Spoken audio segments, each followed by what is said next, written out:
Hello community, welcome to Mrs. Purple Paws. Hi, it's me Laura, and we are cooking today. As you can see, this video was requested by a subscriber. I told her I was making pork chops for dinner, so we are doing basic weeknight pork chops right now. These are not smothered, these are not fancy, this is just everyday dinner and how to cook the pork chops. So the first thing is we have two pork chops. There are two of us.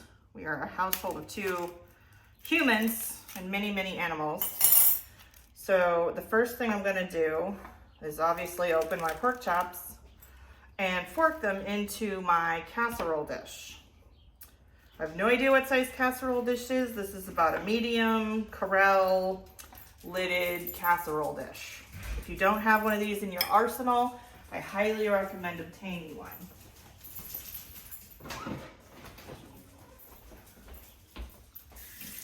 Okay, so I just rinsed my hands off from throwing that away. Next thing we're gonna do is seasonings. So we use this. It is a really good all-purpose meat seasoning, especially on like pork and chicken, but you could really use it on just about anything. It's absolutely delicious. It's pretty salty, so I do not add extra salt with this. We're just gonna sprinkle some on one side and flip them over and put a tiny bit of pepper. This is just black pepper, it's ground. I typically use fresh ground, but my pepper grinder is currently out of peppercorns, and my partner needs to refill it. So right now we're just using regular old ground pepper. This looks like a lot. It's not. Barely any is like coming out of here. We accidentally learned that you cannot put fresh ground pepper into this kind of holder. The holes are way too small, and so it's barely coming out, even though it looks like I'm sprinkling a lot. It's just a tiny bit of pepper. Honestly, you can season this pork to whatever your heart is contented to. You want it spicy, put spice on there. You want it, just this kind of a plain Jane pork chop, a little meat seasoning or grill seasoning, salt, pepper. You could do the Fabulous Four. You could do salt, pepper, garlic powder, onion powder. That's a go-to for virtually everything, rarely fails. Okay, next thing I'm gonna do is add an onion. This is a green onion out of my friend's garden because we have a lot of them. The garden went to ground, so somebody planted them a couple years ago, we're guessing, never harvested them. So there's green onions just all over the place. So I got a ton of onions, so I'm adding onions right now. Then we're also gonna add mushrooms.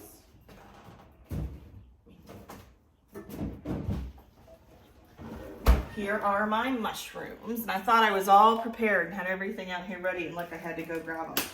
So I'm grabbing the mushrooms, putting them in a little metal strainer, which you'll see here in a second, and I'm just gonna give them a quick rinse. You wanna rinse mushrooms right before you use them, not when they come home. I mean, that's true of almost anything. You can just leave it unrinsed until you're ready to actually eat it or cook it. And these mushrooms don't have a lot of dirt on them. They were just supermarket ones, and they are sliced. And again, adding these would be to taste. We'll put in virtually all of them, probably about half, I guess. Some of them are pretty big, some of them are pretty little.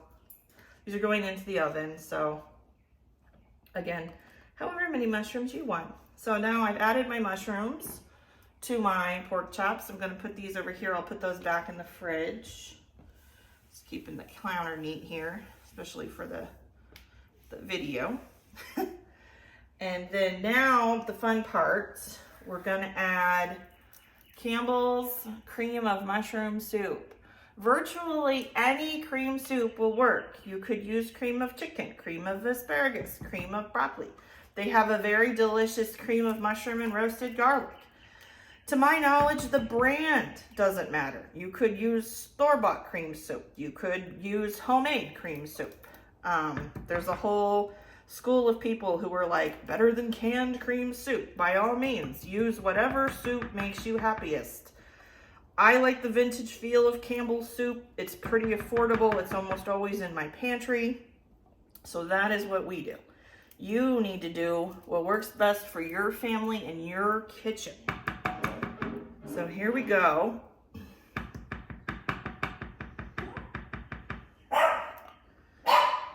There go the dogs. My partner just turned on the water outside, and they hear him out there. So now they're like, what is this? What is this? Okay, so I added the entire can of cream of mushroom soup. This is just a standard soup can. It's 10.5 ounces. And the last thing I'm gonna add before I put it in my oven is minced garlic. I use organic minced garlic. You could use garlic powder if you don't have minced garlic. You could use fresh garlic, just, peel it. And I put about a 1/4 teaspoon of the minced garlic and a little bit of water. You don't need to add much water to this at all because the water will come from baking from the pork chops. So it's probably a teaspoon maybe of water that I added, and I just threw it in with my garlic to get that all in there. So I'll mix that garlic up a little bit so it's spread out and not just sitting all in a cluster. Ta-da! Okay. And then we're going to cover this and put it in the oven. So this is our main dish. This is our pork chops. I will be right back with the side dish, which is going to be sweet potatoes in the Instant Pot. Hello, we're back to do our side dish, which is the sweet potatoes. If you're still here with us and saw the main dish, please like and subscribe so you can see more great random content. MRS stands for mostly random shit. And so today we're cooking. Tomorrow we could be cleaning or gardening or cute dogging. There's just no way to know. So what I have here is my Instant Pot. I put about a 1/2 inch of water in the bottom, really just enough water to cover the bottom, and a tiny dab of butter. It's like maybe 1/2 teaspoon at most. Again, that's just kind of preference. And then I put this trivet, which came with my Instant Pot, down along the bottom. And then you're gonna lay your sweet potatoes on top. Whoops, that happens sometimes. I always cook one more sweet potato than we need so that there's an extra for lunches for tomorrow. And that is it. That is all you need to do. And then we will seal it and set it. I'm gonna do 25 minutes under pressure and then let it do a natural release. Okay, I just double checked my guide that I use on Pinterest for the Instant Pot, and I think 30 minutes would be better for this size of sweet potato. So I'll go to manual, it defaults to 30 minutes, high is fine, start. And you wanna make sure that the valve on top, this thing right here in the back, you wanna make sure that's set to seal, which is mine set to seal? No, that's venti. Okay, now it is. So it was already set right. But yeah, you make sure it's set to seal. This will come up to pressure, do a 30-minute countdown. And the thing says to allow a 10-minute release, and then, whoops, sorry about that, everybody. That was my fat thumb in the way as I was trying to get a better view for you. It says to do a 10-minute release, and then you can do the rest naturally. I think usually, since I'm waiting for the pork chops to be done, my natural release is however much long time until the pork chops get done. They are in the oven at 375 for about 40 minutes. You can do 350 at an hour. They will for sure be done. We're gonna do 375 at 40 minutes because we're getting kind of hungry and it's getting kind of late. But if you need to, you can use a meat thermometer to check the temperature of your pork chops. I just have cooked these so many times, I kind of know that they're done. But this is the meat thermometer that we use, and it has the reminders right there. And for pork chops, it's 160 degrees. There you go. So you just put your meat thermometer in the pork chops, and it'll show you the temperature. And it needs to be at least 160 degrees inside, and then they are safe to eat. So I hope you've enjoyed one of our first cooking videos. If there's something you want to see cooked on @Mrs.PurplePaws, please let me know, and we can see if we can make that happen for you. So Happy eating, everyone. We'll see you next time. Okay, the pork chops are done. The timer just went off, 40 minutes, 375. Gonna take the lid off and use the meat thermometer right here to kind of just show you how you check the meat. Make sure you get it in the pork chop, not touching the bottom of the thing. Then I'm gonna test both of them. As you can see, it is well past 160 degrees. So it is done, capital D, it is fine. It'll be perfectly moist and awesome. And over to the right, we have the sweet potatoes that they just beeped to go off. So I hit cancel. So it is currently doing its natural release now. There's a button on the top right here. And as it naturally releases, that button will fall. I probably won't, if I hadn't stopped the beeping and hit cancel, it would have kept counting, so I could have seen the 10 minutes, but I'm just like kind of noting the time, and I will let it naturally release for, I don't know, another 10 minutes or so. I won't let it get all the way down.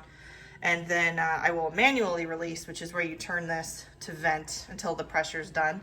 And then you can open it and we'll check on the sweet potatoes. All right, guys, here is the plating. The Instant Pot naturally released at about 12 minutes anyway. I let it go 10, but I was busy doing something else, so I couldn't really get to it right that second. And as you can see, they are totally soft. This is just a butter knife here. I'll cut both of them. I left the bigger one in there for my lunch tomorrow anyway. So these are totally done. The pork chops are totally done. I'm gonna put a little more of the sauce and mushrooms on top, like so. And there you have it. It's a weekday dinner in about less than an hour.